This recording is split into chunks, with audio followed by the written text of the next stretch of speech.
In the autumn of 1347, 12 ships drifted into the Sicilian port of Messina. Their sails were ragged, their masts splintered, their decks strangely silent. Townsfolk gathered at the harbor, eager to greet men they assumed were weary but living. Yet what they discovered would open a wound in Europe that would bleed for years to come. On the decks lay men who were scarcely human anymore. They groaned, eyes sunken, skin ashen and blotched with strange black markings. Great swellings, apple-sized and reeking, bulged from their armpits and groins. The stench of rot carried on the sea breeze. Some sailors staggered down the gangplanks, only to collapse in the streets, coughing torrents of blood into the faces of horrified bystanders. Messina had welcomed death, and death would never leave. The pestilence escapes authorities attempted to drive the ships back out to sea, but the contagion was already loose. Rats had poured from the holds, scurrying into warehouses, stables, and homes, their fleas carrying the invisible killer. Within days, the town of Messina convulsed with plague. Entire households fell ill, buboes swelled beneath the flesh, black spots spread across the skin, and within days, sometimes hours, the afflicted drowned in their own blood. Panic spread faster than the sickness. Some citizens fled into the countryside, believing they could escape. Instead, they carried the pestilence with them. From Messina, it traveled across Sicily, then into mainland Italy, and from there, like fire on dry brush, it spread into the arteries of Europe. The first great wave in January of 1348, the plague reached Genoa and Venice. These were cities of wealth, power, and proud defenses. None of it mattered. In Venice, gondoliers were seen falling lifeless into the canals. In Genoa, the bells tolled without end, the sound of mourning drowning even the cries of the living God. By March, it reached Marseille, and by April, Paris. Merchants carried it along trade routes. Pilgrims carried it from shrine to shrine. Soldiers carried it to the battlefield. No fortress was strong enough to keep it out. The symptoms were always the same: sudden fever, violent shivering, burning buboes, then agony beyond words. Some vomited blood, some wasted away in delirium, some dropped dead in the streets with no warning at all. Chroniclers wrote of families who sat to supper together only for half to be dead by morning. The collapse of society Europe's mighty kingdoms had faced wars, famines, and invasions, but nothing like this. Entire villages were abandoned.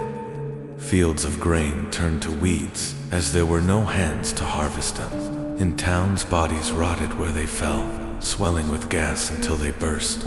Dogs feasted on corpses in the open. Priests tried to offer last rites, but were overwhelmed. Many died themselves. Soon the clergy began refusing to enter homes of the sick, leaving the faithful to perish without prayers, without sacraments, without hope. Trust in the church crumbled. Doctors, too, were helpless. They paraded in beaked masks, stuffed with herbs to purify the air, carrying rods to prod their patients from a safe distance. Yet, they died as swiftly as their patients. Some physicians advised bloodletting. Others prescribed drinking potions of ground emeralds or bathing in vinegar. None of it worked. The more the learned men failed, the more superstition reigned. Many believed the plague was God's punishment for sin. Others whispered of poisoned wells, dark sorcery, or even a curse written in the stars. Terror sought an enemy, and so mobs turned on the Jews. Entire Jewish communities in Strasbourg, Cologne, and Basel were slaughtered, burned alive, or driven into rivers, victims not of plague, but of panic and hate. Horror upon horror. Chroniclers spared no words in describing the ghastliness. In Florence, one man wrote, "Brother abandoned brother, wife her husband, mother her child. None would approach the dying, for the stench alone carried death." Corpses lay by the thousands, unburied, in houses and in the streets. Another in France recorded that carts rumbled endlessly through towns, piled high with while gravediggers, drunk from despair, sang as they heaved the dead into mass pits. In England, witnesses described entire parishes left empty, their churches falling into ruin as no one remained to worship. Wolves, emboldened by the silence, roamed through deserted villages. Travelers spoke of lands where the living envied the dead, cities of silence. Florence, jewel of Tuscany, became a tomb, its great markets shut, its palaces barricaded, its citizens either dead or locked in terror. Some nobles hid in country villas, entertaining themselves with music and feasts to escape the dread, but the plague found them even there. Paris, the beating heart of France, suffocated beneath the weight of its own dead. Witnesses described bodies stacked like wood in churchyards until the earth itself rejected them. The smell was said to hang over the city like a shroud. London, already cramped and filthy, became a vision of hell. Narrow lanes echoed with the rumble of death carts and the cries of the dying. The Thames carried bloated corpses downstream, fouling the water. No corner of the kingdom was spared. The madness of faith desperation drove people to extremes. Some roamed in processions, whipping themselves bloody in hopes of appeasing God's wrath. These flagellants chanted hymns as they scourged their flesh, their blood spattering the cobbles of every town they entered. Crowds followed them, hoping salvation might spring from suffering. But the plague marched on, indifferent. Others turned to sin rather than piety. Believing death inevitable, they plunged into drunkenness, lust, and violence, mocking the heavens with every indulgence. Yet for most, there was only despair. Fathers abandoned sons, wives fled husbands, friends deserted one another. To touch the sick was to invite death. To care for them was to dig your own grave. And so the dying were left alone, crying out until their voices withered in silence. The numbers of doomed by the time the first wave subsided in 1351. Nearly half of Europe lay in graves. Some regions lost 70% of their people. Whole villages vanished from the map. The survivors wandered in shock, surrounded by empty homes, empty fields, empty streets. Estimates speak of 50 million dead across Europe, Asia, and Africa. The scale was so vast that people believed the world itself was ending, that Judgment Day had come at last.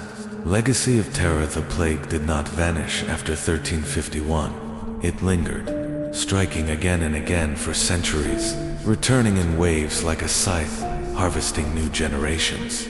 But the first visitation, the great mortality, left scars too deep to heal. It shattered faith in church and crown, tore apart the bonds of family and community, and transformed the very structure of society. Wages rose as labor grew scarce. Serfdom began to crumble. But these changes were born in blood, in mass graves, in a silence that echoed across the land for generations. The Black Death had revealed a terrible truth. Mankind was fragile, civilization was fragile, and death's dawn merciless, and unstoppably was always waiting just beyond the horizon.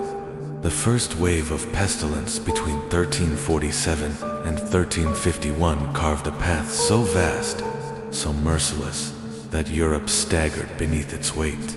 But the Black Death was not only a storm of bodies, it was a storm of the mind, of faith, of human cruelty and despair. In its shadow, societies twisted, morality eroded, and the world itself began to change. Fear as a weapon in every corner of the continent. Fear turned neighbor against neighbor. The disease had no visible enemy, no invading army, no band of raiders, and so people sought scapegoats. Jews were accused of poisoning wells. In Strasbourg, nearly 2,000 Jews were herded into a wooden structure and burned alive.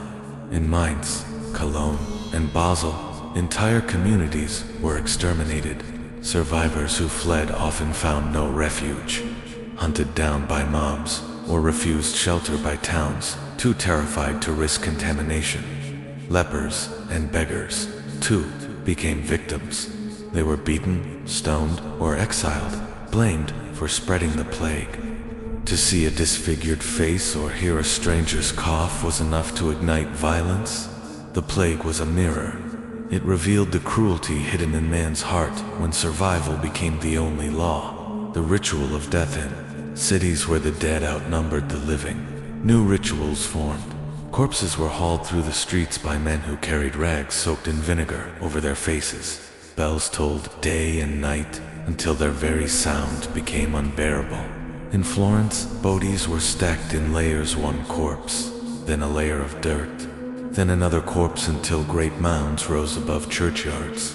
Chroniclers wrote of dogs digging into shallow pits, feasting upon limbs. In Avignon, where the Pope resided, the dead filled every available space.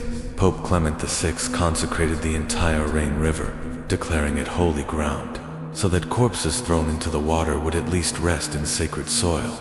The river soon clogged with bloated bodies, drifting like grotesque cargo.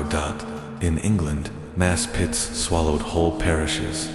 Eyewitnesses described gravediggers stumbling, collapsing into the very trenches they had dug, only to be covered over by their own companions. Death had become so common, so overwhelming, that it lost its individuality. The dead were not fathers, mothers, children. They were numbers, faceless, countless, swallowed by the earth. Madness and desperation, the terror unhinged minds. In Germany and the Low Countries, groups of flagellants wandered from town to town, whipping themselves until their backs were flayed, blood pouring freely. Crowds followed, believing such spectacle would draw God's mercy. Instead, the church condemned them as heretics, fearing their fanaticism. Many were hunted down, beaten, or executed. Elsewhere, the opposite response flourished. If death was inevitable, then why not embrace sin? Taverns filled, brothels overflowed. Some drank until they collapsed, laughing in the face of fate. Others gave themselves to theft and murder, believing judgment would never come because surely the world itself was ending. The Black Death did not merely kill bodies, it corroded souls. The death of faith. The church, long the cornerstone of Europe, faltered. Priests abandoned their flocks. Monks died in monasteries, their prayers unanswered. Bishops fled to the countryside, leaving cities without guidance. The people noticed. They saw holy men perish as swiftly as sinners. They saw prayers achieve nothing. They saw relics, pilgrimages, indulgences, every sacred promise turned to dust. Faith cracked. For some, it hardened into fanaticism, a desperate clinging to ritual. For others, it dissolved entirely. A quiet, dangerous thought spread. If the church could not protect mankind, then perhaps it had no power at all. The seeds of doubt planted in those years would, in time, grow into revolutions of spirit. The Reformation, the rise of science, the slow dethroning of blind authority. But in the moment, it felt only like betrayal. Children of the plague, the youngest, suffered most. Many orphans wandered roads alone, their parents buried in shallow graves. Chroniclers described children weeping beside corpses, waiting for mothers and fathers who would never rise again. Some were taken in by neighbors, others starved, or were slain outright to prevent contagion. The plague was no respecter of innocence. Even those who survived bore scars. They grew up in a world where laughter was replaced by funeral bells, where their first memories were of death carts and open pits. An entire generation, shaped by horror, would carry that trauma for life. A changed land as the years crawled on and the plague burned itself out. Europe was left hollow.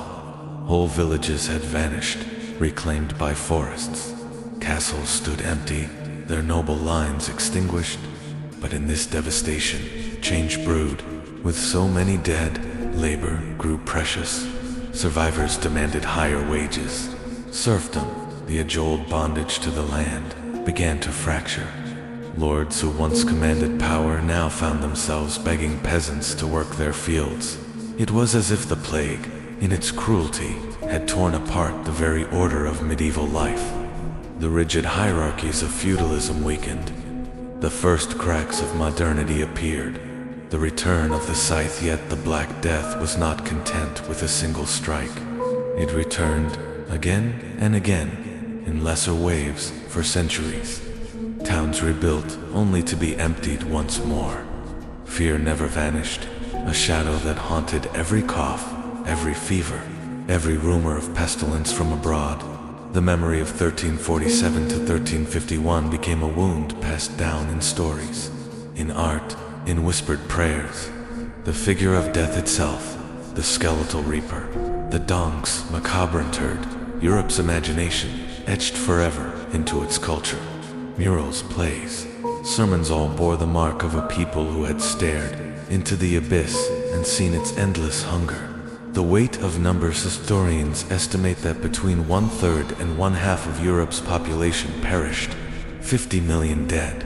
Some lands lost more than 70%.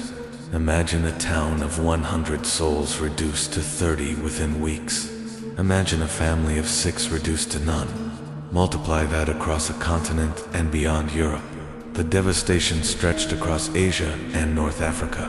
The Mongol Empire, once so vast and mighty, fractured beneath the same plague. In Cairo, thousands died each day. The bazaars emptied, the mosques echoing with unanswered prayers. No corner of the known world was untouched, a world remade when at last the first storm passed. The survivors emerged into a world both alien and familiar. The same sun rose, the same rivers flowed, the same bells tolled in distant churches. But the air was heavy, haunted by absence. Families were gone. Villages lay in ruins. Silence filled the spaces where laughter once dwelt. Wolves roamed where children had played, and yet humanity endured. Always it endures. Out of the ashes of the Black Death, Europe would eventually rise, reshaped and hardened. The old world had died, and something new, darker, wiser, more ruthless took its place. The final shadow of the Black Death was not merely a plague, it was a mirror held up to mankind. It revealed his cruelty, his cowardice, his madness, his despair. It showed how thin the veneer of civilization truly was, how quickly it could be stripped away. And in that mirror, mankind also saw his resilience, the stubborn will to survive, to adapt, to claw his way back from the pit. But survival came at a cost. The Europe that emerged was scarred, altered forever, haunted by the memory of the great mortality. To this day, the Black Death remains one of the darkest chapters in human history. A whisper of it still chills the spine, for it reminds us of a truth too easily forgotten, that death is never far, that civilization is fragile, and that sometimes, without warning, the end truly does begin. Asterisk.